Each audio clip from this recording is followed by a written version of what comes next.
தேசிய மெட்ரிகுலேஷன் திட்டத்தை ரத்து செய்து பல்கலைக்கழக நுழைவுக்கு முழுமையாக SDPM சார்ந்திருக்க அரசாங்கத்தை மலாயா பல்கலைக்கழகத்தின் புதிய இளைஞர் சங்கம் ஒமானி வலியுறுத்தியுள்ளது.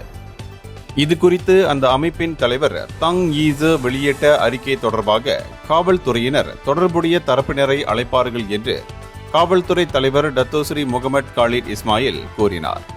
சம்பந்தப்பட்ட சங்கத்தின் இந்த அறிக்கை கல்வி அமைப்பு குறித்து ஒரு எதிர்மறையான கருத்தை உருவாக்கக்கூடும் என்றும் அதிருப்தியை தூண்டக்கூடும் என்றும் அதிகாரிகள் எச்சரித்தனர்.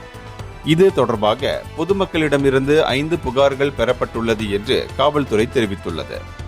இந்த வழக்கு குற்றவியல் சட்டம் பிரிவு 505 அடைப்புக்குறி B, தொடர்பு பல்லூடக சட்டம் பிரிவு 233 ஆகியவற்றின் கீழ் விசாரிக்கப்பட்டு வருகிறது. இந்த சட்டங்களின் கீழ் குற்றம் நிரூபிக்கப்பட்டால் தண்டனையாக அபராதமும் சிறை தண்டனையும் விதிக்கப்படலாம். இந்தியர்களின் இதய குரல் மக்களோசை.